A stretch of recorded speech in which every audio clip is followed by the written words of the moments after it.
everyone. Thank you for joining us for our TIF Talk this evening. My name is Lynn McFadden. I'll be your moderator. And tonight I have the pleasure of introducing Dr. Amber Koon, who is joining us as our guest speaker. So welcome, Amber Koon. Thank you very much for having me. Thank you for being here. I'd like to just take a brief minute to give you the proper introduction and brief background to the folks who are joining tonight. So Dr. Koon is a board-certified general surgeon at Deaconess in Henderson, Kentucky. She received her Bachelor of Science in Biology at Rockhurst University and her Doctor of Osteopathic Medicine at Rocky Vista University College of Osteopathic Medicine. She is a TIF procedure trained physician, and one of her areas of expertise is the treatment of GERD. Dr. Koon's special interests include robotic and minimally invasive GERD interventions. So welcome to our TIF Talk tonight, Dr. Koon. Thank you. Well, we're happy to have you here. We typically will kick these sessions off by just asking you to give folks an idea of what GERD is exactly. So GERD is that reflux of stomach contents and acid up into your esophagus. So a lot of times it causes that lower kind of indigestion feeling, some of that chest pain, the typical heartburn that you think about, that people describe over and over again. Most people experience it only when they eat a really heavy meal, something where they get a little overly stuffed, the Thanksgiving kind of things. But other people, because of their anatomy, start to have those symptoms more frequently. And that's when we really start to look into, do we need to treat you some other way? Right, excellent. So what are the symptoms that patients are most commonly experiencing? Most of the time they're having that lower chest pain, that kind of indigestion right where your ribs meet in the middle there. A lot of times I have patients who come in who are also having problems with their gallbladder. So they're having that right upper quadrant pain and they can't really distinguish one from the other. And they may have gallbladder problems, but a lot of times it's reflux and it's GERD that we need to do something else for. So I have patients that come with that. And then some patients that come in with some of those, what we call atypical symptoms. So that actual regurgitation of the food up into the back of their throats, the sour taste, that sulfur kind of breath, even some problems swallowing and feeling like things are getting stuck. Yeah, thank you for covering some of those more atypical symptoms. It's not always something people associate with reflux. So sometimes those conversations don't even begin with their physician. So thank you for pointing out those. How do your patients say they have tried to manage their reflux? So most people know, pop a couple Tums and it's going to help take care of your symptoms. Other people have been on the PPIs or the histamine blockers, so your Prilosec, your Pepcid, those kinds of things. They've gone through the gamut of all those medications, and that's when they usually turn to their doctor, because now the things that they can buy over the counter aren't working anymore. In general, our first recommendations are lifestyle changes. So try not to eat within 2 hours of bedtime before you're going to lay down. Elevate your head of the bed. Avoid those triggering foods. But life happens, right? Yeah. And no make those changes. So that's when we start to talk about, do we need something else? But I think that the important thing to remember, even when we are treating you, is that you may have some breakthrough symptoms, but we need to see why. We need to figure out why. Yeah, great advice. What then can, let's say the GERD remains unmanaged, undiagnosed, untreated, unmanaged, what can it potentially lead to? Worst case scenario is it can lead to esophageal cancer. So the cells that are in the bottom of the esophagus are not the same as the cells in the stomach. And they're not made to have that continual bath of acid like the stomach cells are. So as that acid continues up into the esophagus, the cells start to change because they're trying to protect themselves. Yeah. And when a cell starts to change, sometimes it forgets how to act. And when those cells change and continue to change, they turn into precancerous cells, which can be what we call Barrett's esophagus. And then if it continues to change after that, it can lead to esophageal cancer. Well, again, a lot of folks don't really make that correlation. I think I heard one of our other TIF physicians say it this way too, which I thought was interesting. And he said they're good cells in the wrong place. So Exactly. that change in their structure is, something we can definitely keep an eye on when they're managed by their physician. Yeah. Your Can you body's talk? trying to protect itself. It's Yeah, right. it's not doing what it should do. Right. It's that, yeah, it's the body trying to fight off what it's not used to, and it's not used to that acid being there. Can you talk a little bit about what tests might be used in order to diagnose folks who might have GERD? So in general, we start with an EGD or scope from above. And that's really so that me as a surgeon, I can look at your anatomy and see what's going on. So I can look at your esophagus, look down at your stomach, where your stomach meets your esophagus. Do you have what's called a hiatal hernia also, which is you have that natural hole that's supposed to be there in your diaphragm and your breathing muscle, and that hole can get bigger. And so then the stomach starts to go above the diaphragm. And when you don't have the stomach in the belly cavity and it's up in the chest cavity, things tend to move up and down a little more freely. So we see that on the EGD, and then I can make sure that the rest of your stomach looks okay too. So we take biopsies everywhere, make sure that you don't have like H. pylori that can cause some of that increased reflux and increased symptoms, and make sure you don't have those precancerous cells before we do any treatment. Yeah, that's excellent. So the full evaluation is really key. What options are available to treat GERD once it's diagnosed? So there's those medical treatments that we talked about a little bit. By the time you come to see me, we're talking about things that are a little more invasive. So if you don't have a hiatal hernia, one of the beauties of our treatments now is the transoral incisionless fundoplication, or the TIF. So you don't have to have surgery inside your belly cavity. We can do a procedure that goes down through your esophagus, and then it really bulks up that tissue at the bottom of your esophagus and the top of your stomach and recreates that pressure valve that used to be there that's gotten stretched out. The other things that we can do then is, if you do have a hiatal hernia, we go in from the outside of your belly and pull that stomach back down into the belly cavity, fix that hole, bring it back to the size that it should be. And then I still do that transoral incisionless fundoplication, that TIF procedure. And I like it because it doesn't change the anatomy to the extent that a traditional wrap does. So the traditional wrap really distorts how the stomach is laying in the belly cavity, because we're wrapping it around the esophagus. But when I'm taking this TIF, when I'm using the TIF procedure, it just brings it up a little bit more instead of changing how those muscle fibers pull. Interesting. Yeah, we're asked about that a lot. There's some misconceptions out there about the TIF procedure being a Nissen. So it's good that you've explained some of those differences in the wrap and how it's done, and that approach. And I love that it can be done, together. If there is a hernia present, that you're able to do both in the same setting. So thank you for covering that.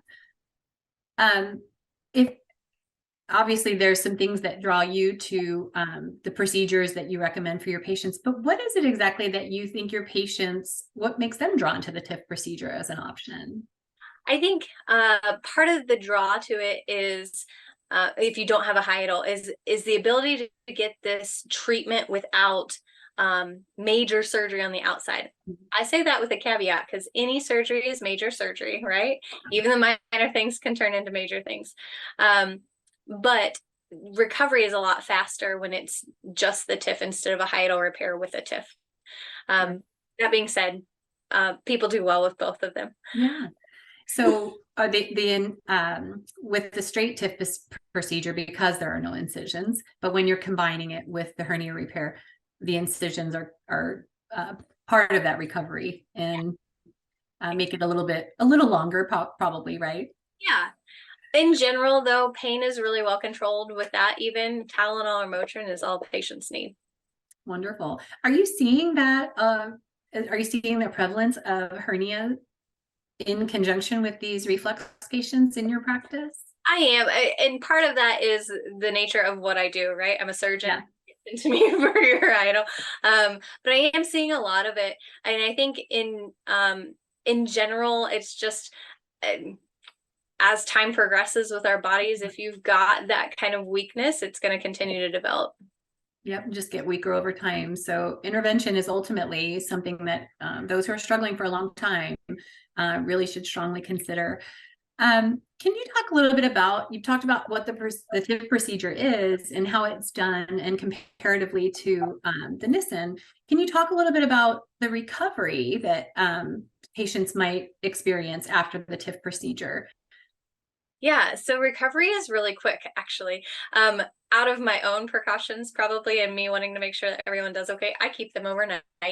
There are people who send them home the same day, but I like to see your bright and smiling face the next you get to stay with I me. love that. And then afterwards, the next day you get clear liquids. As long as you're swallowing okay, not have any problems that direction, then we progress you on to things that are a little bit thicker, so creamy liquids, nothing that has a whole lot of bulk to it just yet. Mainly because that area that I just worked on is kind of like wet cement. So you want it to start to set before you start walking on it, right? So we want thin things to go through that area first so that it can start to scar in, and then we slowly start to stretch it with a little bit thicker items. So in general, you are on a modified diet for about 6 weeks or so. And then after that, you can go back to regular food. Okay, wonderful. I love that analogy, wet cement. And we've heard too, think about babies, right? A baby valve, the consistency of baby food and allowing it to kind of learn how to accept the food again. Can you talk a little bit about living GERD free, or what's life after recovery like for your patients? On more than one occasion, I have heard life changing. Oh, Which is amazing, right? So you have a patient who's come in who says, I have all these symptoms. I can't eat this. I can't do that. I'm sleeping with the head of the bed elevated, or I'm sleeping in a recliner and I'm still having this reflux and this regurgitation. yeah. My breath stinks. My wife or my husband won't kiss me because it smells so bad. And then we go and we essentially change everything. Literally, all of that changes. Overnight, your life is completely different. And then so I have patients come and see me at 2 weeks, and then you come and you see me at 4 weeks again. And that the patients, when they come in, they're like, I haven't had any symptoms and my life is completely different, and this is amazing and I feel great. That's what I live for. Oh yeah, I bet it's got to be such a feeling of accomplishment, and they're probably just want to hug you when they see you. You get that sometimes, yes. It's incredible. We do these TIF Talks so much, and we hear that a lot of these folks struggle for a long time, years, decades even, without knowing there are other options, and maybe their doctor hasn't talked about other options. So it's wonderful when folks do socialize this and they start talking about some, with family, friends, and they find an option like the TIF procedure.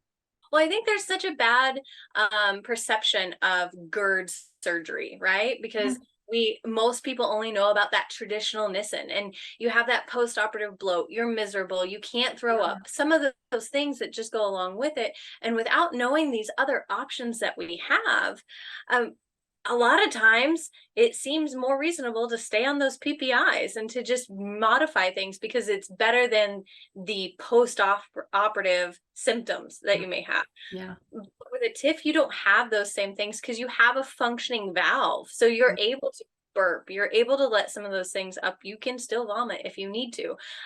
Versus with that wrap that's all the way around the esophagus, and things just don't work the same way. A little bit more restrictive.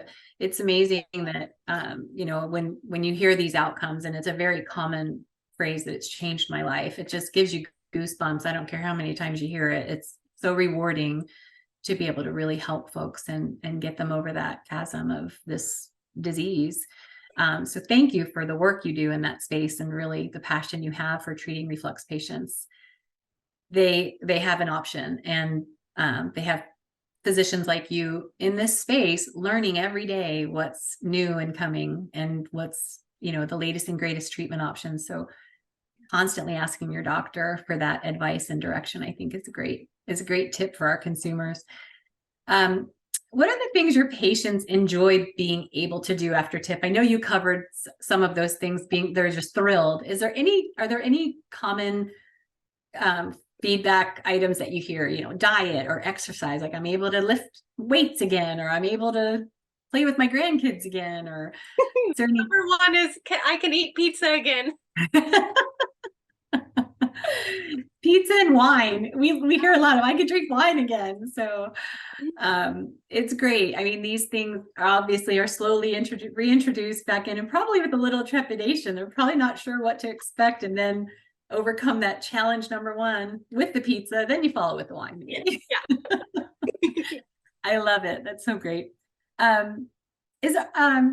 We talk a lot about these.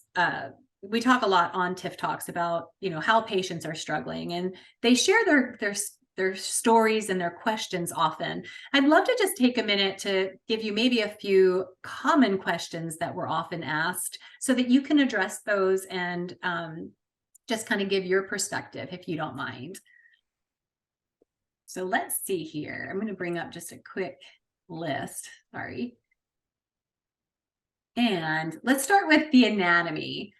This is a good one. Can other health conditions cause GERD? Yes. That's kind of a loaded question. It could be it could be very extensive, a whole lot of different things that can cause it. But in general, that's something that we can work up. I will say that occasionally you have things like delayed gastric emptying that we go in and we fix all of this up, and you still continue to have those symptoms, those reflux symptoms, and it's usually because there's something that just got missed in the initial workup. It doesn't happen frequently, but every once in a while it does, or it develops over time after you've already had something done. So that is something that can make it so that our reflux procedures aren't successful. Sure. There are other entities that your stomach just makes more acid than it should. And despite having the anatomy that you should have, you're going to have those symptoms. And that, again, that it doesn't happen often, but that's something that then down the line, we talk about how do we fix that? Yeah, that's great. Everybody is different. Every body is different. So, sharing stories and what one patient's experience might have been, might not be yours exactly. Is GERD associated commonly with other medical conditions or comorbidities? Mm-hmm. So one of the big comorbidities actually is obesity. Wow. And if you think about it from a physical standpoint, it makes sense, because with obesity, we tend to have increased pressure inside of our belly cavities. And when you have that increased pressure, it's looking for a release, an outlet valve, right? So a lot of times people will develop abdominal wall hernias. So at your belly button, that's a natural weak spot. Down in your groin, those are natural weak spots. Well, here at the diaphragm, where there's already a hole for your esophagus, that's a natural weak spot. So that starts to increase in size. And then that anatomy that prevents the reflux from things coming up isn't there anymore. And so that can be part of it. Other things that contribute to reflux is smoking. And that's because it changes the blood delivery and the nutrient delivery to those tissues. And so they don't function the same way that they should. Well, interesting. Maybe two correlations folks don't often make. We also hear, COPD, pulmonary disease, asthma, again, going back to those potential atypical symptoms. Yeah. So people will come in with this chronic cough. Yeah. Know that they have COPD or they have asthma, and it's really reflux. And it's that kind of what we call silent reflux. So acid is coming up and bathing your airway, and that's what's causing some of those symptoms. Yeah. And so I think it begs the question, are you talking to your doctor? Everyone involved in your medical care, are you bringing up these symptoms to make sure that it's in your record and that they're addressing that if they can, or referring you to someone who can? So some of those symptoms are, could potentially be related to GERD, and so they have to get that either evaluated and and diagnosed or dismissed if that's not at the crux of things. Yep. You talked a little bit about the relationship between a hiatal hernia and GERD, so I'll skip over that one. But if I just fix my hernia, will my GERD subside? I'm going to say partially. Because so when we are so if you're not going to have a wrap with fixing that hiatal hernia, you still have a lack of tissue buildup at the bottom of the where the esophagus meets the stomach. So when you bring that stomach down and you close that hole, by nature of that, you're going to decrease the conduit of what's coming up. Right. But you're not going to completely make it so that that pressure valve is there again. So that's Right. where either a wrap or the TIF come in play, so that we can recreate that anatomy that used to be there. Very interesting. Thank you. You did talk about the typical workup, but from start to finish, what can folks expect time-wise typically? I know there's different scenarios where it might take a little longer for some, but on a typical pathway to treatment, what does that look like? Yeah. So if you get referred to me prior to any start of a workup, the first time you'll see me, we go through what symptoms are you having? Have you had imaging? Have you had an EGD? How long ago was that? What findings did we have? What have you tried? And then what kind of comorbidities do you have? That is it something that we need to work on beforehand? Saying that we haven't had an EGD, any of that. So then I schedule you for an EGD. And I take a look at all your anatomy. We get biopsies. We make sure that we don't have any changes there that we need to address first. Now, depending on what I see at that point, you may need further workup, because sometimes it's not a hiatal hernia. Sometimes it's your esophagus is not functioning quite the way that it should, or it's that gastric emptying problem that we have. So depending on what we find, you may get a few other things that get put in there. And then if I don't have any signs of reflux on your EGD or your biopsies, then we talk about, do we need to do a different test to make sure that that's really the problem? Because the last thing I want to do is take you to surgery and do these procedures on you, and I haven't helped. Sure. Because I'm not giving you any benefit at that point. So if you come to see me and you're like, I just feel like this workout's being drawn out, it's really just so that I make sure that we make the right decision for you. Yeah, it's excellent. At the end of the day, the patient wants to find reprieve, right. And you're just checking off dotting all the I's and crossing all the T's to make sure you're evaluating properly. And I think that's exceptional care that you're providing. Can you speak to diet post-operatively? We touched on that a little bit. And then when can I resume full activities? So I would say most of the time we're asked about exercise and, like lifting weights and a little bit more rigorous exercise. Let's talk about that one. So we'll start with diet first, because I think that's a little more. Yeah, it is. It's a big one. I have this that I give to my patients. I think you guys have something similar now. Yeah. That it goes through. It has like a shopping list in it. It has some recipes, and it goes through week by week what to expect. So like I said, for the first day or so, I have you do clear liquids because I want to make sure things are coming down okay, that you're able to tolerate it, that you're not having any nausea, vomiting, anything like that. And then after that, you progress on to a little bit thicker liquids. So milkshakes, milk-based products. You can have some runny puddings, that kind of thing. And that's for 2 weeks. Weeks 3 and 4, we start to increase to thicker soups. So things that are pureed. I don't want you chewing anything just quite yet. No steaks. No steaks just yet, but things that are a little bit thicker, because again, we're kind of starting to stretch that valve down there, but we don't really want to blow it out yet. And then weeks 5 and 6, we increase softer foods. So you can have steamed veggies, things that aren't very fibrous, and that are going to go down easily.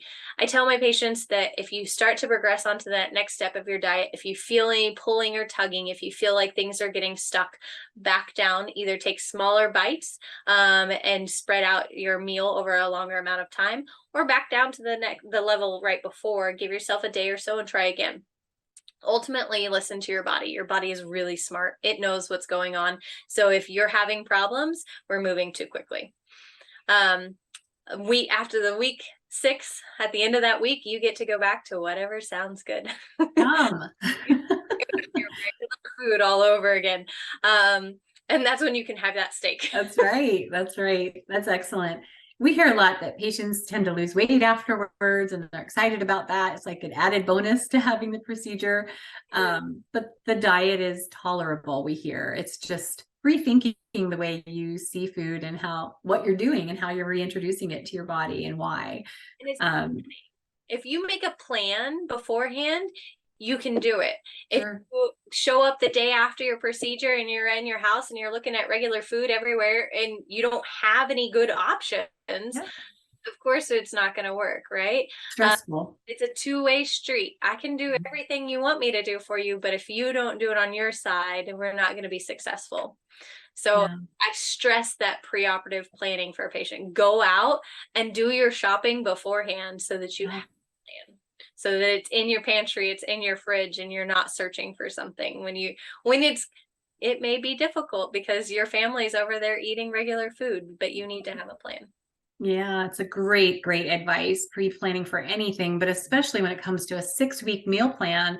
It can take a lot of thought and creativity when you're not used to eating that way. We hear protein powders are fantastic, and jellos and things like that. And so those are easy to stock up on hand and rather inexpensive. So great advice. And I love that you have a booklet that you introduce for your patients. They can follow something and kind of use that in their planning. And it is really part of that whole picture. What you just said is so true. You only have a part in the entire equation, and the patient does have a big part of that as far as compliance and following that guidance. Yeah. So thank you for talking about that. Did you want to talk a little bit about exercise too? Yes. So the exercise part. So I do have personally, and other people may be a little different, but for me, I do recommend no lifting, pulling, or pushing anything greater than 10 pounds for that 6-week time span. That being said, I still want you to be active. So I want you up and walking around. Walking stairs, totally fine. I don't want you to think 6 weeks of no activity, just no strenuous activity. Anything that's going to increase that intra-abdominal pressure is putting pressure against the work we just did. So we want to give it some time to heal. As far as really strenuous activity, once we hit that 6-week mark, I do recommend slowly reintroducing yourself. Don't go lift 200 pounds right away. Right? Had 6 weeks of no lifting. But I do expect you to go back to relatively normal activities. There are some things here or there, that just in general, it'd be the same if you had an abdominal wall hernia. I'm not going to tell you that you are as strong as you used to be because you have had surgery. There's a difference, but you should be able to go back to normal activity. Nice. It's so good to hear. And folks are really, really curious about that. Like, what's my downtime going to look like? And when can I resume my life again? But it sounds like it happens pretty quickly. And it does. It's a straight TIF. You can go back to work in a day. Wow. Amazing. Well, it's so great to see how we've evolved as a country in our medical care and what we have available, and just patients being able to ambulate and get back to life again is pretty neat. In closing, do you have, let's say somebody's been on the fence, they've done the medication cocktail, they've bounced around provider to provider. Do you have any suggestions to those folks on next steps? So you can go to gerdhelp.com. I think that's a great way to start. You would have a list there of any physicians in your area that do this procedure, and we're a great resource. So call us, make an appointment with us, come in and see us. I do think there's something to seeing the person who's going to perform your procedure, seeing your physician, and talking about it, because you can do everything you want online, you can do all your research, you can read all the things, but there's a difference in talking to the person who's right there doing it. And each patient is different. Each patient has unique things about them. So I think it's important to hear how this part of your life is going to affect this procedure and your expected outcomes in that way. But Yeah. call us. We'd love to see you. No, I love that. I definitely will mention GERDhelp.com as well, but that personal connection and really knowing who your provider is and just that dynamic that you create is often takes a lot of that fear off of the table and put your mind at ease in taking the next step to finding reflux relief. But as Dr. Koon said, she is in Henderson, Kentucky, and her team is wonderful and would be happy to help you if you are in her area. Reach out and please contact them. If you're not in the Henderson, Kentucky area, there is a physician finder tool on GERDhelp.com. You can visit that and find a physician who can help you in your backyard as well. Additionally, on GERDhelp.com, there's a tab for our mobile app, and you can download that, and it is loaded with articles and videos and diet tips, all kinds of things. But most importantly, for patients who are suffering, it serves as a tool, almost a diary for you to really track your symptoms and how problematic is your reflux, and it'll give you the educational tools to decide if you're ready to take that next step. So GERDhelp.com is a great resource. Please be sure to visit that. And I want to thank you immensely, Dr. Koon. You have been such a wealth of information, and absolute pleasure to have on our TIF Talk tonight. So thank you so much for being here and sharing your expertise. Thank you. I really appreciate you having me. I always enjoy talking with you guys. So anytime, give me a call. Oh, you bet. We'll take you up on that, and we'll probably see you on an upcoming TIF Talk again. So thank you everyone for joining us this evening. Have a wonderful night, and please share this with your family and friends.